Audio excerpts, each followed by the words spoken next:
حضور سید العالمین قائد الغر المحجلین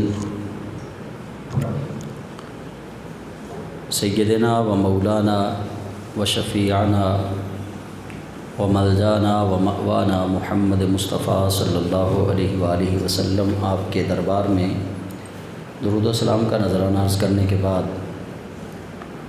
میں اور آپ سارے اللہ کریم جل مجدہ الکریم کے شکر گزار ہیں کہ اللہ تعالیٰ نے مجھے اور آپ سب کو اپنے گھر تک پہنچنے کی ایک بار پھر توفیق عطا فرمائی۔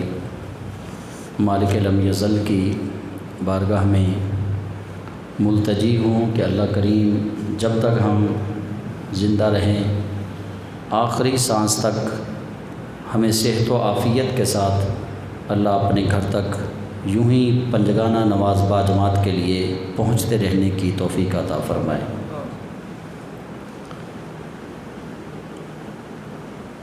سورہ آل عمران کی مختصر تفسیر اور ترجمہ شروع ہے۔ پچھلے جمعہ ہم نے سورہ آل عمران کی ابتدائی 7 آیات جو ہیں ان کا ترجمہ اور مختصر تفسیر پڑھی، جس کے اندر اللہ کریم جل مجدہ الکریم کی الوہیت کا، خدا بزرگ و برتر جل مجدہ الکریم کی ذات کا، صفات کا حسین تذکرہ تھا، اور اللہ کریم کے مصور ہونے کا بیان تھا، اور قرآن کریم کی آیات کے متعلق ایک جامع مضمون مختصر طور پہ بیان کر دیا گیا کہ قرآن کریم کی آیات جو ہیں ساری ایک جیسی نہیں ہیں۔ ان آیات میں کچھ محکمات ہیں اور کچھ متشابہات ہیں۔ جو محکمات ہیں وہ تو واضح طور پر بیان کر دی گئیں، ان کے اندر کوئی چیز جو ہے وہ مبہم نہیں رکھی گئی۔ تو جو متشابہات ہیں ان کو چھیڑنے سے منع کیا گیا کہ دوسری جو ہے وہ متشابہات ہیں۔ چھیڑنے سے منع کیوں کیا گیا؟ ان کا مطلب خود اخذ کرنے سے منع کیوں کیا گیا؟ کیونکہ ان کا اصل جو مطلب ہے، جو معنی ہے، جو ان کا اصل مفہوم ہے، وہ اللہ کے سوا کوئی نہیں جانتا۔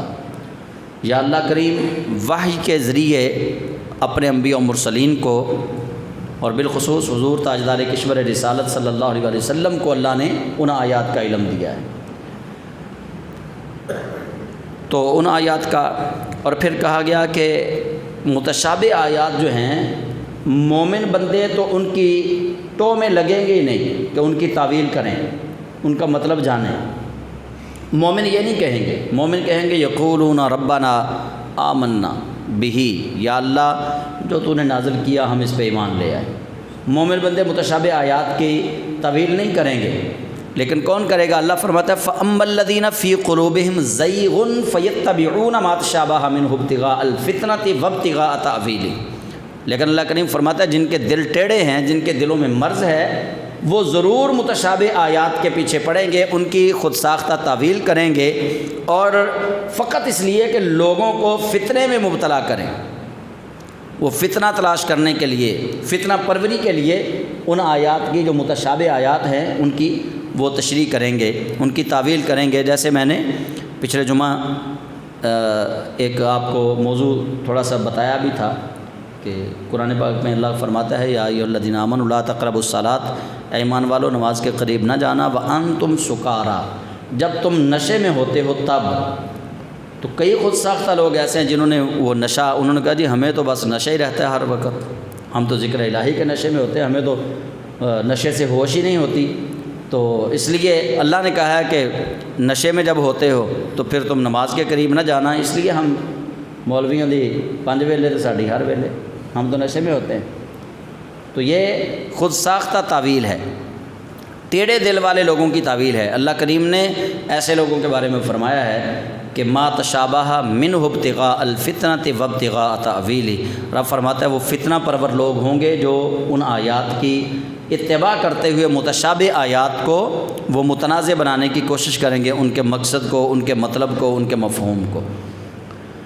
تو جب یہ اللہ کریم نے فرما دیا، پھر پھر اللہ کریم جل جلالہ اب 8ویں آیت میں رب ذوالجلال نے دعا سکھائی کہ جو قرآن پاک کی تمام آیات پہ ایمان لانے والے ہوں گے نا، جن کو کوئی شک نہیں ہوگا، وہ کہیں گے محکمات جو آیات ہیں وہ بھی اللہ کی طرف سے، ہم ان پہ بھی ایمان لے کے آئے، اور جو متشابہات ہیں ہم ان کی تعویل خود سے نہیں کریں گے، اگر اللہ اور اس کے رسول کے فرمان سے مل گئی تو بہتر، ورنہ اپنی طرف سے ہم کوئی تعویل گھڑیں گے نہیں۔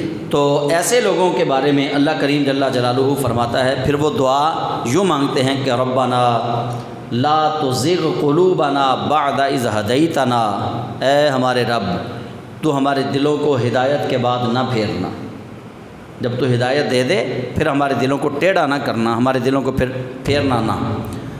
وَهَبْ لَنَا مِن لَّدُنْكَ رَحْمَةً، اور ہمیں عطا کر اپنی خاص رحمت سے، اِنَّكَ أَنتَ الْوَهَّابُ، بے شک تو ہی عطا کرنے والا ہے۔ وہاب جو ہے اس کا مطلب ہے عطا کرنے والا، حقیقی طور پہ جس کو جو مل رہا ہے وہ اللہ کی طرف سے ہے، انبیاء کو، اولیاء کو، عوام کو، خواص کو، سب کو عطا کرنے والی اللہ کی ذات ہے، اور سارے اللہ کے محتاج ہیں۔ تو یہاں پہ اللہ کریم جل جلالہ کی اس صفت کا اعلان کر دیا گیا، اور اس صفت کو مد نظر رکھتے ہوئے اللہ سے دعا مانگے گی کہ یا اللہ ہمارے دلوں کو ٹیڑھا نہ کرنا، ہدایت دینے کے بعد ہمیں اپنی خاص رحمت عطا کر، بے شک تو عطا کرنے والا ہے، تیرے لیے کوئی معنی نہیں رکھتا کہ تو ہمیں خاص اپنی رحمت کا حصہ عطا کر دے۔ اور پھر دوسری دعا کیا مانگتے ہیں، ربنا انک جامع الناس، اے ہمارے پروردگار بے شک تو ہی لوگوں کو جمع فرمانے والا ہے، لیوم لا ریب فیہ، اس دن جس دن کے اندر کوئی شک کی گنجائش نہیں ہے، کہ وہ دن محشر کا دن ہے، وہ بپا ہونا ہی ہونا ہے، میدان محشر سجنا ہی سجنا ہے۔ تو یا اللہ لیوم لا ریب فیہ، ایسا دن تو ہمیں جمع کرے گا، ایسے دن میں کہ جس دن میں کوئی شک نہیں ہے، ان اللہ لا یخلف المیعاد، بے شک اللہ اپنے وعدہ کی خلاف ورزی نہیں کرتا۔ اور میعاد کا یہاں پہ لفظ ہے، ہم لفظ میعاد استعمال کرتے ہیں، مدت کو کہتے ہیں ہم، تو اگر اس کا یہ معنی بھی لیا جائے تو پھر یہ معنی بنے گا کہ وہ دن جس دن کو اللہ نے مقرر کر دیا ہے، اس دن سے اللہ کریم وعدہ خلافی نہیں کرے گا، اس دن سے اللہ کریم خلاف نہیں کرے گا اپنے بتائے ہوئے قول کے، کیونکہ لا تبدیل لکلمات اللہ، اللہ کے کلمے جو ہیں وہ تبدیل نہیں ہوتے۔ تو اللہ نے جب وہ دن مقرر کر لیا ہے تو اب اللہ نے جو میعاد مقرر کر دی ہے، اب اس میعاد کی خلاف ورزی خود اللہ کریم نہیں فرمائے گا۔ یہ اس لیے آخر پہ اللہ تعالیٰ نے بتا دیا، اور دعا کا طریقہ بھی بتا دیا، ساتھ پیغام بھی ایک دے دیا۔ پیچھے دو مضمون ہیں، مضمون دو کون کون سے؟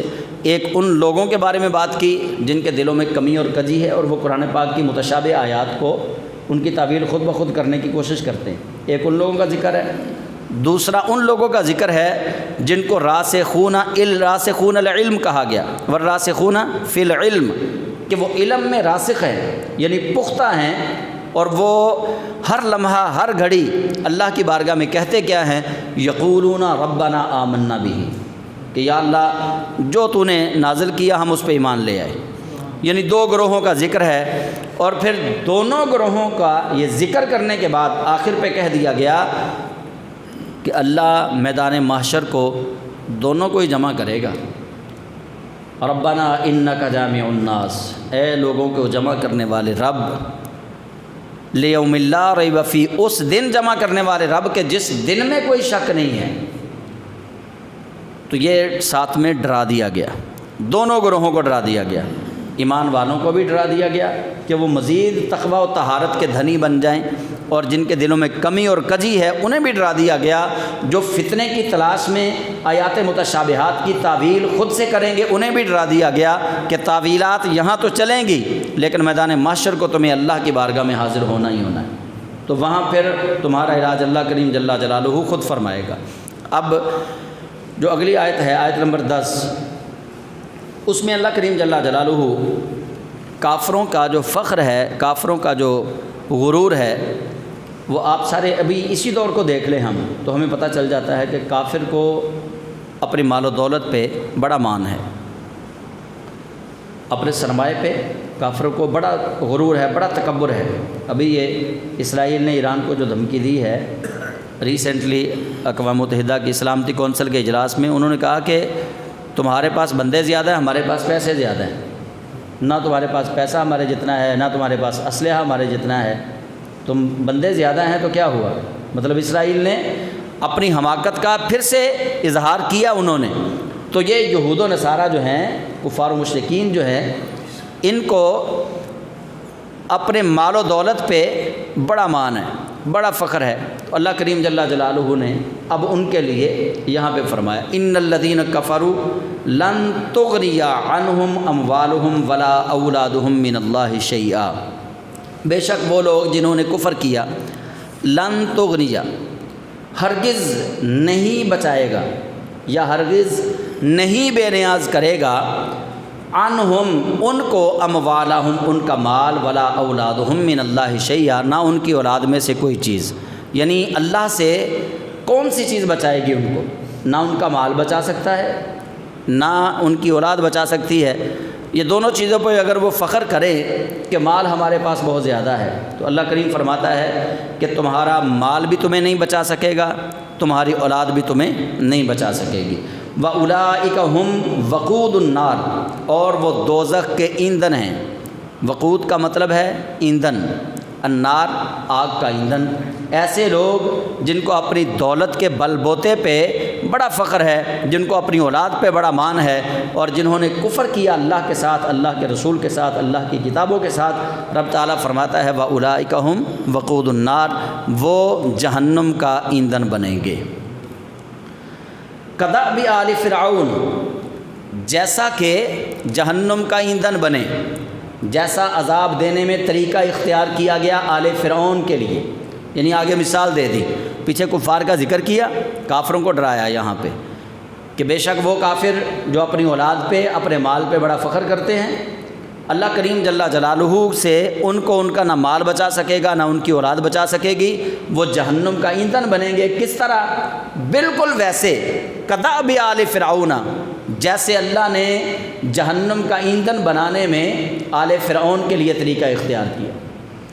والذین من قبلہم، اور ان سے پہلے آل فرعون اور آل فرعون سے جو پہلے تھے، جیسا طریقہ عذاب دینے میں اللہ کریم نے ان کے لیے اختیار کیا، ویسا ہی ان لوگوں کے لیے اللہ کریم اختیار فرمائے گا۔ ان کے لیے جو پچھلے تھے آل فرعون اور آل فرعون سے جو پہلے تھے، ان کو اللہ کریم نے غرق کیوں کیا؟ ان کو برباد کیوں کیا؟ کذبوا بآیاتنا، انہوں نے اللہ کی آیات کو جھٹلایا تھا، اس لیے رب ذوالجلال نے ان کو غرق کیا۔ تو رب تعالیٰ فرماتا ہے کہ وہ، یعنی جو نبی کریم علیہ السلام کے دور میں کفار و مشرکین تھے، ان کو مثال دی اللہ نے آل فرعون سے، فرمایا وہ تم سے پہلے بڑے بڑے فرعون گزرے ہیں، جنہیں اپنی مال و دولت پہ بڑا فخر تھا، جنہیں اپنی اولاد پہ بڑا فخر تھا۔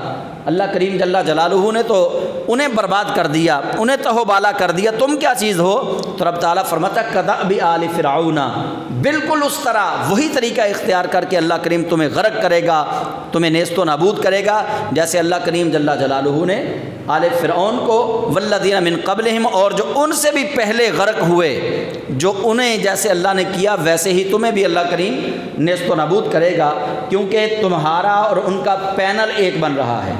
وہ بھی اللہ کی آیات کو جھٹلانے والے تھے، تم بھی اللہ کی آیات کو جھٹلانے والے ہو۔ کذبوا بآیاتنا، کیونکہ انہوں نے بھی ہماری آیات کو جھٹلایا تھا۔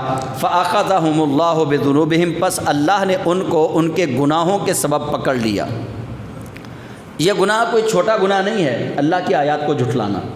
اللہ کی آیات کو دو طرح سے جھٹلایا جاتا ہے، ایک تو یہ کہنا نعوذ باللہ کہ قرآن پاک جو ہے یہ جھوٹی کتاب ہے، یہ بھی اللہ کی آیات کو جھٹلا دیا۔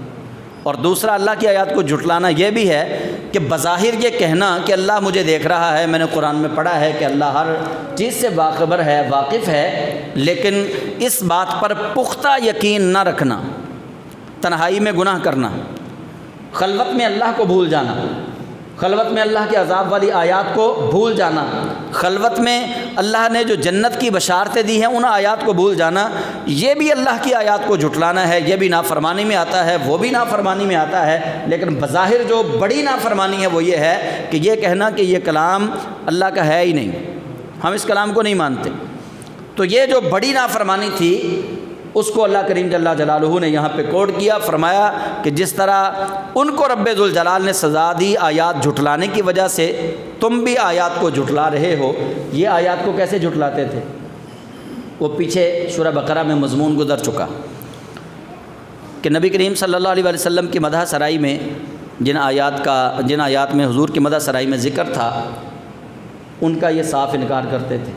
تورات اور زبور اور انجیل کے اندر جہاں جہاں نبی کریم صلی اللہ علیہ وسلم کی تعریف کی گئی، حضور سید عالم کی مدح سرائی کی گئی، وہاں سے انہوں نے یا تو اس کو ریز کر دیا کسی کلر کے ساتھ، یا اس کو چھپا لیتے کوئی چیز اوپر لگا کے، یا جب لوگوں کو بیان کرتے تب بھی ان شان والی آیات کو، شان والے جو مقامات تھے ان کو وہ چھپا لیتے۔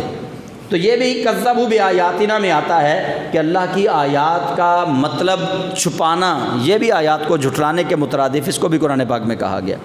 تو اللہ کریم جل جلالہ نے فرمایا کہ فَأَخَذَهُمُ اللَّهُ بِذُنُوبِهِمْ، پس اللہ نے ان کو ان کے گناہوں کے سبب سے پکڑ لیا۔ وَاللَّهُ شَدِيدُ الْعِقَابِ، اور اللہ کا عذاب جو ہے بڑا شدید ہے۔ یہ اللہ رحیم بھی ہے، اللہ کریم بھی ہے، اس کی صفات رحیمانہ بھی ہیں، لیکن ساتھ ساتھ وہ بڑی سخت گرفت فرمانے والا بھی ہے، یہ بھی بتا دیا گیا۔ اب اس آیت میں اللہ کے جو مخاطبین ہیں وہ کفار و مشرکین ہیں، لیکن ساتھ ساتھ ہمیں بھی اسی زمرے میں سمجھایا جا رہا ہے، سمجھایا ہمیں بھی جا رہا ہے کہ تم بھی کبھی ایسا کام نہ کرنا کہ اللہ کی آیات کو جھٹلانے والا کام ہو جائے۔ نہ ظاہری طور پہ اللہ کی آیات کو جھٹلانا، نہ باطنی طور پہ اللہ کی آیات کو جھٹلانا، نہ تو واضح طور پہ اللہ کی آیات کا انکار کرنا، نہ اللہ کی آیات کا جو معنی اور مفہوم ہے اس کو تبدیل کر کے لوگوں میں پھیلانا، ایسا بھی نہ کرنا۔ اگر اللہ کی آیات کا معنی اور مفہوم تبدیل کر کے لوگوں میں پھیلا دیا تو پھر یہ بھی کذبوا بآیاتنا میں آئے گا کہ یہ وہی لوگ ہوں گے جنہوں نے اللہ کی آیات کو جھٹلایا ہوگا۔ تو رب فرماتا ہے پھر اللہ کی صرف رحمت کو نہ دیکھنا، اللہ کے صرف کرم کی طرف نہ دیکھنا، واللہ شدید العقاب، اللہ شدید ترین عذاب دینے والا ہے، شدت کے ساتھ عذاب دینے والا ہے۔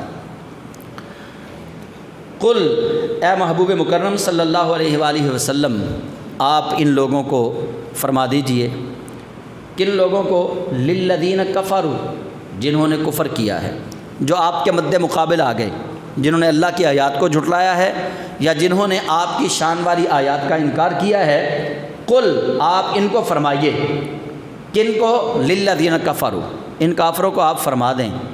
اب دیکھیے یہ اس کے اندر دھمکی بھی ہے، اس کے اندر انہیں نصیحت بھی ہے، اس کے اندر انہیں ان کا فیوچر بھی بتایا جا رہا ہے، اگلی بات کہ کل کیا ہونے والا ہے وہ بھی بتایا جا رہا ہے اس کے اندر۔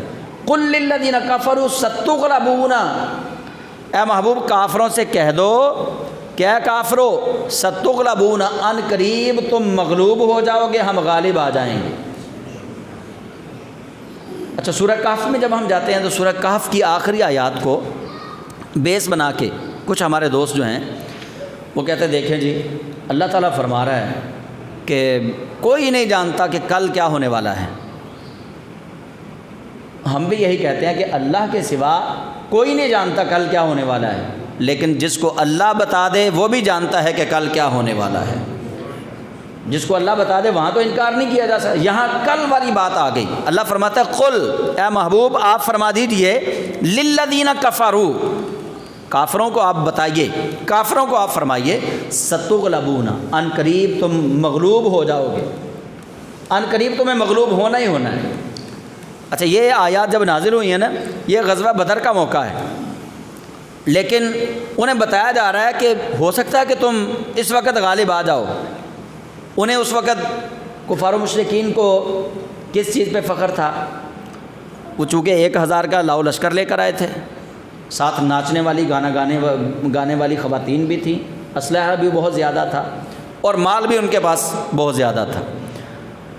وہ اپنی طرف سے یوں آئے تھے کہ ہم آج غالب آ جائیں گے، کیونکہ مومنوں کی تعداد اس وقت جو میدان جہاد میں آئے 313 تھی، ان کے ذہنوں میں یہی تھا کہ ہم غالب آئیں گے۔ لیکن اللہ کریم جل جلالہ نے فرمایا محبوب انہیں آپ بھی ایک خبر دے دیں، مستقبل کی ایک خبر ان کو دے دیں کہ یہ گھڑی، جس گھڑی تم فخر کر رہے ہو، اور تمہیں اپنے مال و دولت پہ بڑا مان ہے، ان گھڑیوں میں سن لو ستغلبون، تم مغلوب ہو جاؤ گے، تمہیں گرنا ہی گرنا ہے ہمارے قدموں میں۔ اور پھر وہ زمانے نے وہ منظر دیکھا کہ 20 رمضان کو فتح مکہ پہ کہ نبی اکرم نور مجسم صلی اللہ علیہ وآلہ وسلم آپ تشریف لے کر آئے، اور کفار و مشرکین کے جو بڑے سردار تھے ان میں سے کچھ نے کلمہ پڑھ لیا، اور کچھ جو ہے وہ خوف کے مارے بھاگ گئے وہاں سے، اور کچھ نبی کریم صلی اللہ علیہ وآلہ وسلم کے لیے وہ الفاظ ادا کر رہے تھے۔ اللہ کے حبیب علیہ السلام نے فرمایا بتاؤ آج میں تمہارے ساتھ کیا کروں گا؟ تو انہوں نے کہا جی آپ کریم ابن کریم ہیں، آپ کریم کے بیٹے کریم، آپ تو رحم والا معاملہ کریں گے۔ تو نبی کریم علیہ السلام نے اس وقت فرمایا لا تثریب علیکم اليوم، آج کے دن تم پہ کوئی پکڑ نہیں۔ اور وہی وہ دن تھا کہ جب اللہ کریم جل جلالہ نے فرمایا اذا جاء نصر اللہ والفتح ورأيت الناس يدخلون في دين الله افواجا فسبح بحمد ربك واستغفر انه كان توابا۔ اس وقت اللہ کریم جل جلالہ نے دین کو غالب فرما دیا کہ دین اس وقت غالب آ گیا تھا۔ تو حضور سید عالم نے گویا فتح مکہ کی خبر جو ہے وہ غزوہ بدر کے موقع پہ دی کہ دین غالب آئے گا ایک دن اور تم سارے مغلوب ہو جاؤ گے۔ اب یہ خبر اللہ نے اپنے محبوب کریم علیہ السلام کو دی قل کہہ کے کہ آپ کہہ دیجیے، آپ فرما دیجیے۔ اسی بات کو اہل سنت حضور کے لیے علم غیب کہتے ہیں کہ وہ بات جو صحابہ کو بھی معلوم نہ تھی، وہ بات جو حضور کی باقی امت کو بھی معلوم نہ تھی، اللہ نے وحی کے ذریعے اپنے محبوب کریم علیہ السلام کو یا القاء کے ذریعے ڈائریکٹلی نبی علیہ السلام کے دل پہ اللہ نے الہام کر دیا، القاء کر دیا۔ اللہ نے وہ بات جو صحابہ کو معلوم نہیں تھی، جو کسی اور فرد کو معلوم نہیں تھی، اللہ نے وہ بات اپنے محبوب کریم کو بتا دی۔ تو جب اللہ نے وہ غیب جو صحابہ سے غیب تھا اللہ نے اپنے محبوب کو بتا دیا، اہل سنت اس کو کہتے ہیں کہ اللہ نے حضور سید عالم کو علم غیب عطا فرما دیا۔ تو یہاں دو چیزیں ذکر کی گئی، ایک تو نبی علیہ السلام کا مستقبل کا اعلان کر دیا ان کا کہ تمہارا مستقبل کیا ہوگا۔ آج کل تو یہود و نصارہ کہہ رہے ہیں نا کہ 2030 میں یہ ہوگا، سائنس کہتی ہے نا کہ 2030 میں پانی نایاب ہو جائے گا، جی پانی بڑا ختم ہو رہا ہے دنیا سے، 2030 میں یہ ہو جائے گا، 2040 میں یہ ہو جائے گا۔ جیسے اب سعودی عرب میں ایک بن رہی ہے کالونی، یا انہوں نے ایک ویژن کا نام ہی انہوں نے 2030 رکھا ہوا ہے سعودیہ والوں نے، یعنی 2030 پہ وہ کام کر رہے کہ 2030 میں سعودی عرب ایسا نظر آئے گا۔ یہ تو اللہ چاہے گا تو ویسا نظر آئے گا، اگر اللہ نہ چاہے تو آنے واحد میں ایک ایسی آندھی آئے کہ ان کا سارا پلان جو ہے وہ ملیامیٹ کر دے۔ ہاں جیسے دبئی میں آج کل ہو رہا ہے، طوفانی بارشیں ہیں، آندھی ہے، تو اللہ کریم جل جلالہ جو چاہے گا ہونا وہ ہے۔ ان آیات میں بھی آگے چل کے آپ دیکھیں گے ایسا ہی مضمون آ رہا ہے سمجھانے کے لیے۔ یہاں کفار و مشرکین چونکہ ان کو یہ تھا کہ یہ محمد صلی اللہ علیہ وسلم ہمیں میں سے اٹھ کے گیا ہے نا مدینہ، کیا کر لے گا، یہ تو خود غریب خاندان سے اس کا تعلق تھا، اور وہاں جو اس کو ساتھی ملے وہ بھی سارے غریب، اور جو مکہ سے ساتھ لے کر گئے ہیں حضرت ابوبکر تھے، حضرت عمر تھے، مولا علی تھے، دیگر صحابہ تھے، وہ تو سارا مال اپنا مکے میں چھوڑ گئے، اب تو ان کے پاس ہے ہی کچھ نہیں۔ ان کے ذہن میں اپنا مستقبل یہ تھا، ابو جہل کے، ابو لہب کے، عتبہ شیبہ کے، ان کے ذہنوں میں مستقبل اپنا یہ تھا کہ بس کوئی بات نہیں، محمد صلی اللہ علیہ وسلم کو ہم زیر کر لیں گے۔ لیکن اللہ کریم نے فرمایا حبیب پیارے ان کی یہ خام خیالی دور کیجئے، ان کو ابھی بتا دیجئے کہ قل للذین کفروا ستغلبون وتحشرون الی جہنم، دنیا کے اندر تمہیں مغلوب کیا جائے گا، ہم غالب آ جائیں گے، یعنی اللہ کا دین غالب آ جائے گا، اللہ کے رسول صلی اللہ علیہ وسلم غالب آ جائیں گے، اور پھر تمہارا حشر یہ کیا جائے گا کہ دنیا میں تو تم نے مغلوب ہونا ہی ہونا ہے، وتحشرون الی جہنم، اور تمہیں میدان محشر میں جہنم کی طرف ہانکا جائے گا۔ تحشرون کے دو معنی ہیں، ایک تو تحشرون کا معنی ہانکا جانا، بھگانا، کسی کو دوڑانا، جیسے ہم کسی کو آگے لگا کے دوڑا دیں، دوسرا تحشرون کا معنی کسی کا حشر کیا جانا۔ تو یہاں پہ دونوں معنی مراد ہیں، وتحشرون الی جہنم، تمہیں میدان محشر میں دوڑایا جائے گا جہنم کی طرف، تمہیں بھگا دیا جائے گا وہاں سے، اور تمہیں ہانکا جائے گا جہنم کی طرف، یعنی تمہارا مستقبل یہ ہے۔ دو لفظوں میں سید عالم صلی اللہ علیہ وسلم نے بیان فرما دیا، ستغلبون وتحشرون، کہ تم ایک تو مغلوب ہو جاؤ گے اور دوسرا جہنم کی طرف ہانکے جاؤ گے۔ وبئس المہاد، بئسا کہتے ہیں برے کو، مہاد کہتے ہیں ٹھکانے کو۔ آپ نے وہ حدیث پاک سنی ہے نا کہ اطلب العلم من المہد الی اللحد۔ مہد کا لفظ آپ نے سنا ہے کہ ماں کی گود، گود کو کہا گیا مہد، تو یہاں وہی ہے مہاد۔ وبئس المہاد یعنی برا ٹھکانہ، کہ تمہیں برے ٹھکانے کی طرف بھیج دیا جائے گا، تم جہنم کی گود میں جا بسو گے۔ یہ اللہ کریم جل جلالہ نے فرمایا۔ اچھا پھر آگے اللہ کریم انہیں سمجھا رہا ہے اب، قد کان لکم آیۃ، تحقیق تھی تمہارے لیے نشانی، فی فئتین التقطا، فئتین یہ فئتن کی جمع ہے، تثنیہ ہے یہ، فئتین دو گروہ، فئتین یہ فئتن کا تثنیہ ہے، فئتن کہتے ہیں واحد کو، فئتین کہتے ہیں تثنیہ کو، دو گروہ۔ فئتین التقطا، التقطا کا معنی ہے مد مقابل ہوئے، ملے۔ تمہارے لیے نشانی تھی اس دن میں کہ جس دن دو گروہ آپس میں لڑے۔ دو گروہ کون کون سے تھے؟ ایک مسلمانوں کا گروہ تھا، دوسرا کفار و مشرکین کا گروہ تھا، یعنی غزوہ بدر میں۔ اللہ کریم جو کافر باقی بچے انہیں بھی بیان فرما رہا ہے، ان کو یہ نصیحت کی جا رہی ہے۔ فرما تمہارے لیے تو یہی نشانی کافی تھی کہ جس دن دو گروہ آپس میں آمنے سامنے ہوئے تھے غزوہ بدر میں، ایک طرف 313 تھے، دوسری طرف 1000 تھا، تمہارے لیے تو وہی نشانی کافی تھی۔ فئۃ تقاتل فی سبیل اللہ، اب دو گروہوں کی تفصیل آ گئی کہ دو گروہ تھے، دونوں میں سے ایک گروہ تھا جو اللہ کے راستے میں جہاد کر رہا تھا۔ فئۃ تقاتل فی سبیل اللہ، ایک گروہ وہ تھا جو اللہ کے راستے میں لڑا، وَأُخْرَى كَافِرَةٌ اور دوسرا گروہ کافروں کا تھا، یعنی جو 313 تھے وہ اللہ کے راستے میں جہاد کرنے والے تھے، اور جو مخالف آئے تھے وہ کون تھے؟ وہ کافر تھے سارے۔ یہاں سے ایک بات اور سمجھ لیں، فئۃ تقاتل فی سبیل اللہ، سارے حاضر دماغ بیٹھے ہیں، جن کو نیند آ رہی وہ ذرا تھوڑا سا اپنے سر کو جھٹکا دیں۔ فئۃ تقاتل فی سبیل اللہ، ذرا سمجھیے اس جملے کو۔ اللہ فرماتا ہے تمہارے لیے نشانی ہے اس دن جس دن دو گروہ آپس میں جھگڑے لڑے، جنگ کی جنہوں نے، ان میں سے ایک گروہ تھا فئۃ تقاتل فی سبیل اللہ، جو خالصتاً اللہ کے راستے میں لڑنے والا تھا، یعنی صحابہ 313 جو گئے تھے ان میں سے کوئی ایک بھی منافق نہیں تھا، اللہ نے سب کے دلوں کو دیکھا، سارے کے سارے اللہ کے راستے میں لڑنے والے تھے، سارے مخلص تھے۔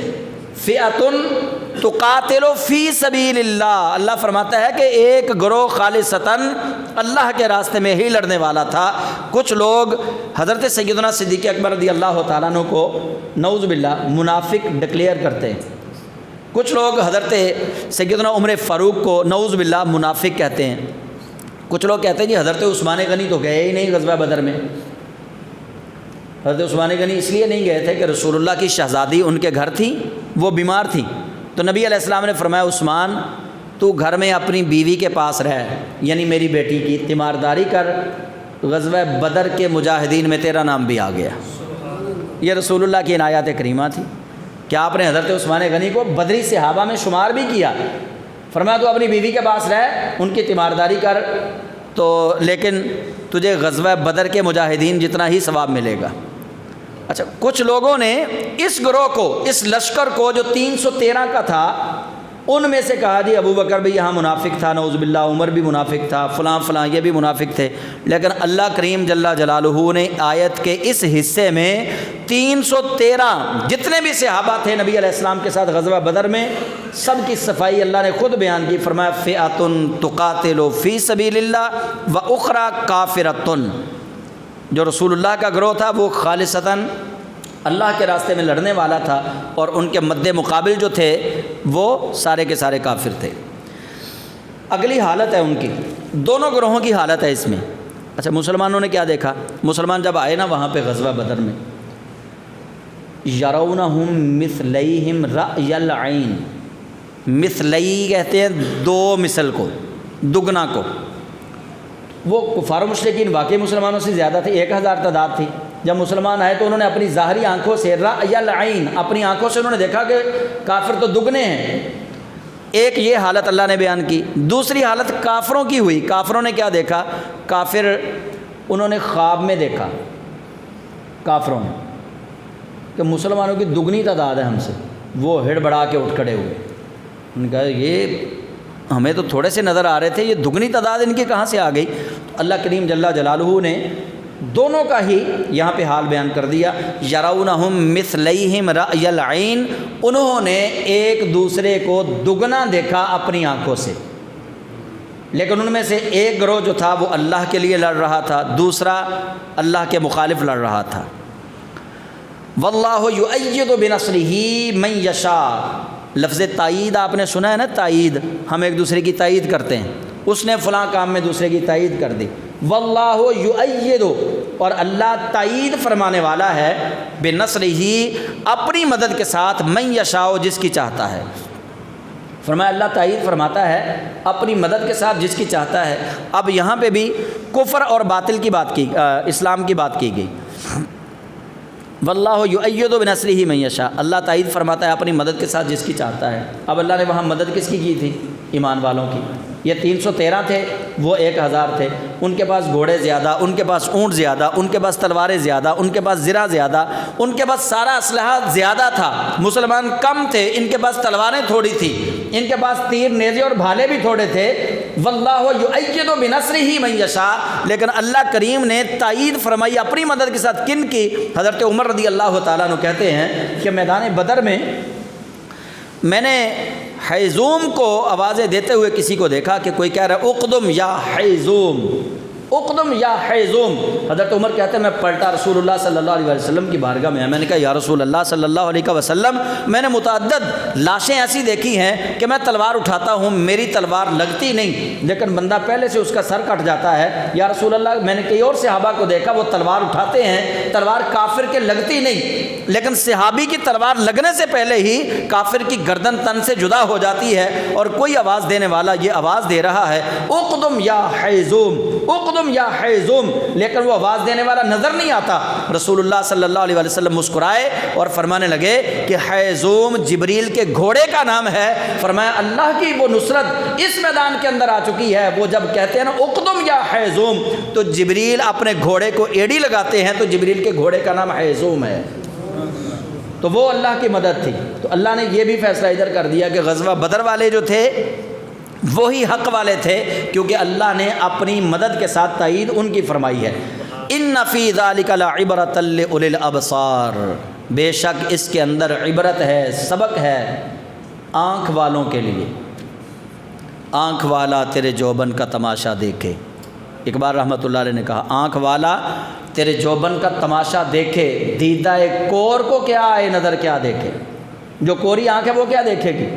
اللہ فرماتا ہے میری آیات سے، میری نشانیوں سے اہل عقل جو ہیں، آنکھوں والے جو ہیں، بصیرت والے جو ہیں، بصارت والے جو ہیں، وہی سبق حاصل کریں گے، دوسرے لوگ اس سے سبق حاصل نہیں کر سکتے۔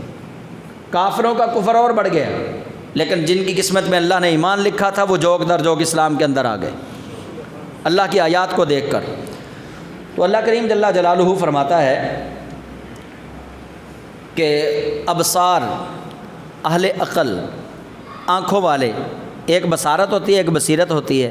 اولی الابصار، آنکھ والے ان کو کہا جاتا ہے جن کی یہ آنکھیں بھی روشن ہوں اور دل کی آنکھیں بھی روشن ہو جائیں، وہ ہوتے ہیں اہل بصارت، اہل بصیرت۔ اہل بصیرت دل کی آنکھیں رکھنے والوں کو کہتے ہیں، اہل بصارت یہ چہرے پہ جو آنکھیں ہیں ان کو، یہ جس کی ہوں، جس کو ان آنکھوں سے نظر آتا ہے ان کو کہتے ہیں اہل بصارت، اور جن کے اندر کی آنکھیں روشن ان کو کہتے ہیں اہل بصیرت، اندر کی یعنی دل کی آنکھیں رکھنے والے۔ تو اولی الابصار سے مراد دونوں طرح کے افراد ہیں جن کی اللہ نے یہ آنکھیں بھی روشن فرمائی ہیں، اندر کی آنکھیں بھی اللہ نے روشن فرمائی ہیں۔ سبق، عبرت کا معنی سبق، کہ یہ سبق ہے عقل آنکھ والوں کے لیے۔ زینا، یہ مزین کر دی گئی، یہ ہم نے بچوں کا نام بھی زین رکھا ہوتا ہے نا، خوبصورت، ٹھیک ہے، تو زین مزین کر دی گئی للناس لوگوں کے لیے حب الشہوات من النساء خواتین کی شہوت سے لوگوں کے لیے دنیا مزین کر دی گئی۔ صرف خواتین کی شہوت نہیں، انسانی فطرت کے اندر، مردوں کی فطرت کے اندر اللہ کریم جل جلالہ نے یہ ایسی چیز رکھ دی ہے کہ مرد جو ہے یہ اٹریکٹیو ہوتا ہے سب سے زیادہ خواتین سے۔ یہ مرد کی فطرت میں اللہ کریم نے چیز رکھی ہے۔ اللہ تعالیٰ اس کا بیان یہاں پہ فرما رہا ہے کہ زُیِّنَ لِلنَّاسِ حُبُّ الشَّهَوَاتِ مِنَ النِّسَاءِ، شہوت باقی چیزوں کی بھی ہے۔ شہوت کا مطلب ہے کسی چیز کی چاہت اندر پیدا ہونا، کسی چیز کی لذت حاصل کرنے کا خیال پختہ طور پہ اندر پیدا ہونا۔ تو اللہ فرماتا ہے زُیِّنَ لِلنَّاسِ حُبُّ الشَّهَوَاتِ مِنَ النِّسَاءِ وَالْبَنِينَ وَالْقَنَاطِيرِ الْمُقَنطَرَةِ مِنَ الذَّهَبِ وَالْفِضَّةِ وَالْخَيْلِ الْمُسَوَّمَةِ، یہ اللہ تعالیٰ نے جن چیزوں کی شہوت، جن چیزوں کی خواہش، جن چیزوں کی محبت انسان کے دل میں فطرتی طور پہ پیدا ہوتی ہے، ان کا اللہ نے یہاں پہ اعلان کیا کہ دنیاوی زندگی لوگوں کے لیے مزین کی گئی ہے کن چیزوں سے؟ نمبر 1 خواتین کی خواہش، نمبر 2 بیٹوں کی خواہش، بیٹوں کی خواہش۔ ہم بیٹوں کی خواہش ساری رکھتے ہیں، ہر ماں کا یہ خواب ہوتا ہے کہ میری بیٹی کا نکاح ہوا ہے تو اللہ کریم اس کو پہلی اولاد جو ہے وہ نرینہ دے۔ ہر باپ کا یہ ہوتا ہے کہ میرے پہلا بیٹا ہی پیدا ہو، بے شک بیٹا چاہے بڑا ہو کہ ماں باپ کی خدمت ہی نہ کرے، نافرمان نکلے، لیکن یہ خواہش ہوتی ہے۔ پہلی خواہش ہے خواتین کی، دوسری خواہش ہے بنین کی یعنی لڑکوں کی، تیسری ہے والقناطیر المقنطرہ یعنی ڈھیر کے اوپر ڈھیر، ڈھیر کے اوپر ڈھیر کس چیز کا؟ من الذہب سونے میں سے، والفضہ اور چاندی میں سے، یعنی انسان یہ چاہتا ہے کہ سونے کا ڈھیر ہو میرے پاس، چاندی کا ڈھیر ہو میرے پاس، بیٹوں کی لمبی قطار ہو میرے پاس اور خواتین کی لمبی قطار ہو میرے پاس۔ اسلام نے تو 4 شادیوں کا کہا ہے، لیکن انسانی فطرت کے اندر جو چیز غالب ہے وہ یہی ہے کہ آپ دیکھیں عرب کے اندر بہت سارے ایسے جوہرا آج بھی موجود ہیں جنہوں نے 70 شادیاں کی ہوئی، تو ایک دوسری عورت کو طلاق ہی نہیں دیتے پچھلی کو، ایسے آج بھی اس دنیا کے اندر لوگ موجود ہیں۔ تو فرمایا کہ چاندی کی خواہش، والخیل المسومہ اور نشان لگائے ہوئے گھوڑے یعنی چنے ہوئے گھوڑے آپ ان کو کہہ سکتے ہیں، گنے چنے یعنی بہترین قسم کے گھوڑے، یہ انسان کی خواہش ہے۔ والانعام، انعام کہتے ہیں چوپائے کو، جانوروں کو، یہ انسان کی خواہش ہے۔ والحرث اور کھیتی کو، یہ بھی انسان کی خواہش ہے۔ انسان کیا سوچتا ہے؟ بیویاں ہوں، بیٹے ہوں، سونا بھی ہو میرے پاس، چاندی بھی ہو میرے پاس، اور جناب گھوڑے بھی ہوں میرے پاس، چوپائے بھینسیں بھی ہوں، گائے بھی ہو، بکریاں بھی ہوں، بھیڑیں بھی ہوں میرے پاس، ہاں جی، اور پھر وہ چاہتا ہے کہ کھیتی بھی ہو، زمین بھی کافی ہو میرے پاس۔ یہ انسان کی فطرت کے اندر یہ چیز شامل ہے کہ انسان ان چیزوں کی خواہشات اپنے اندر رکھتا ہے کہ یہ چیزیں مجھے مل جائیں۔ اللہ فرماتا ہے کہ یہ چیزوں کی خواہش جو انسان کے دل میں ہے، جو جن سے انسانی زندگی کو مزین کیا گیا ہے، ذالک متاع الحیات الدنیا، یہ فقط دنیاوی زندگی کا مال و متاع ہے، یہ فقط دنیاوی زندگی کے لیے ہے، آخرت کے لیے یہ نہیں ہے۔ واللہ عندہ حسن المآب، اور اللہ کے پاس کیا ہے؟ اچھا ٹھکانہ۔ واللہ عندہ، اللہ کے نزدیک کون سی چیز اچھی ہے؟ اللہ کے نزدیک یہ چیز اچھی ہے کہ تم اپنا اگلا ٹھکانہ بہتر بنا لو، اپنی آخرت کو بہتر کر لو۔ یہ تو ساری چیزیں دنیا میں تمہاری راحتوں کے لیے ہیں، دنیا کی تسکین کے لیے ہیں، لیکن اللہ کو کون سی چیز اچھی لگتی ہے؟ واللہ عندہ حسن المآب، اللہ کو یہ چیز تمہارے لیے پسند ہے کہ اللہ کے ہاں تمہارے لیے اچھا ٹھکانہ بن جائے۔ مآب کا معنی ہے ٹھکانہ۔ قل، اے محبوب مکرم، اُنبئکم، آپ ان کو اب ایک اور خبر دیجئے، ان کو ایک اور خبر دیجیے۔ اب دیکھیں جو خبر رسول اللہ نے دینی ہے، اب سمجھنے کی کوشش کیجیے قرآن پاک کو۔ اب اللہ کہتا ہے قل اُنبئکم، اے محبوب آپ ان سے کہو کہ کیا میں تمہیں ایک خبر نہ دوں؟ اور اب جن کو رسول اللہ نے یہ خبر دینی تھی ظاہر سی بات ہے انہیں نہیں پتہ تھا، جن کو رسول اللہ نے وہ خبر دینی تھی ان کو تو نہیں پتہ تھا نا۔ اسی کو اہل سنت کہتے ہیں کہ اللہ نے اپنے محبوب کو علم غیب عطا فرمایا ہے۔ قل، اے محبوب آپ فرمائیے ان لوگوں سے، آ جو ہے یہ اس کو کہتے ہیں حمزہ استفہامیہ، یعنی سوال کے طور پہ، آ جو ہے نا اس کو کہتے ہیں حمزہ استفہامیہ۔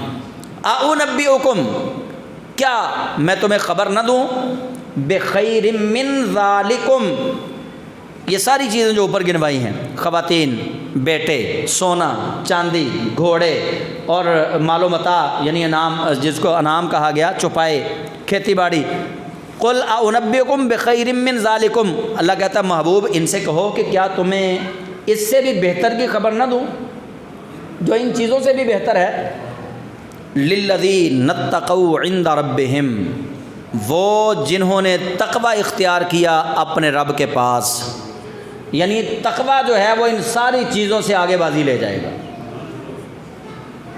یہ ایک حدیث پاک کا مفہوم بھی ہے کہ دنیا کے اندر چاہے وہ لوگ عزت پا جائیں جن کے پاس مال و دولت زیادہ ہو، جن کے پاس اموال زیادہ ہوں، دنیا کے اندر چاہے وہ عزت پا جائیں، لیکن آخرت ان لوگوں کی اچھی ہوگی جن کے دل اللہ کے لیے اچھے ہوں گے، یعنی جو متقی اور پرہیزگار ہوں گے۔ تو رسول اللہ صلی اللہ علیہ وسلم کو اللہ کریم فرماتا ہے کہ محبوب اپنے امتیوں کو بتائیے کہ کیا میں تمہیں سونے چاندی سے بھی اچھی خبر نہ دوں، کیا تمہیں کھیتی باڑی سے چوپایوں سے بھی اچھی خبر نہ دوں، کیا تمہیں بیویوں اور بیٹوں سے بھی اچھی خبر نہ دوں، کیا تمہیں پلے ہوئے اور نشان لگا کے واضح کیے ہوئے یعنی اچھی اچھی نسلوں کے گھوڑے رکھنے سے بھی زیادہ اچھی چیز کی خبر نہ دوں؟ فرمایا للذین اتقوا عند ربہم، وہ لوگ ان لوگوں سے بہتر ہیں جنہوں نے تقوی اختیار کیا اپنے رب کے پاس، وہ لوگ ان سے بھی اچھے ہیں۔ ان کے لیے کیا ہے عند ربہم میں، ان کے رب کے پاس سے ان کے لیے کیا ہے؟ جنات تجری من تحتها الانہار، جنتیں ہیں، جنات، جنتیں ہیں، ایک نہیں جنتیں ہیں۔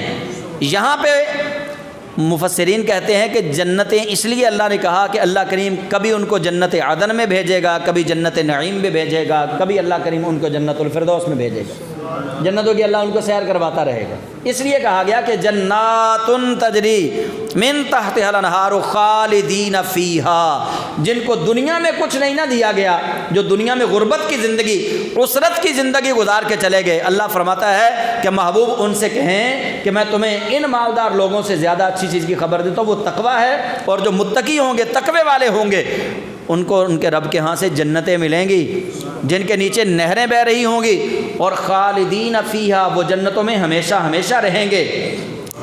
اب وہ جنتوں میں ہمیشہ ہمیشہ رہیں گے، اب اگلے جملے کو وہ پیچھے میں لے کے جا رہا ہوں، زُیِّنَ لِلنَّاسِ حُبُّ الشَّہَوَاتِ مِنَ النِّسَاءِ، دنیا کو کس چیز سے مزین کیا گیا؟ سب سے پہلے خواتین کی خواہش سے، تو جنت میں بھی وہی رکھی، خالدین فیہا وازواج مطہرہ، کہ جب تم جنت میں جاؤ گے نا، جس طرح دنیا میں تم نے دیکھا کہ بڑی بڑی مہنگی خواتین خرید کے لائے تھے، وہ انہوں نے نکاح کیا، خواتین کو خرید کے لاتے ہیں لوگ، نکاح کرتے ہیں، یا دوسرے قبیلوں میں، خاندانوں میں بڑے بڑے پیسے خرچ کر کے نکاح کرتے ہیں، تو اللہ فرماتا ہے جو متقی ہوں گے نا، جن کو ان کی بیویوں پہ رشک ہوگا دنیا میں، فرمایا جیسے وہ جنت میں جائیں گے، وازواج مطہرہ، ان کو جاتے ہی جنت میں پاکیزہ بیویاں ملیں گی، ایک نہیں، ادھر بھی نساء ہے نا کہ من النساء خواتین، تو یہاں بھی فرمایا وازواج مطہرہ، تو انہیں جنت میں جاتے ہی پاکیزہ ستھری بیویاں ملیں گی، اور ساتھ کیا ملے گا بیویوں کے؟ ورضوان من اللہ، اللہ کی رضا بھی ملے گی، اللہ کی رضا بھی ملے گی۔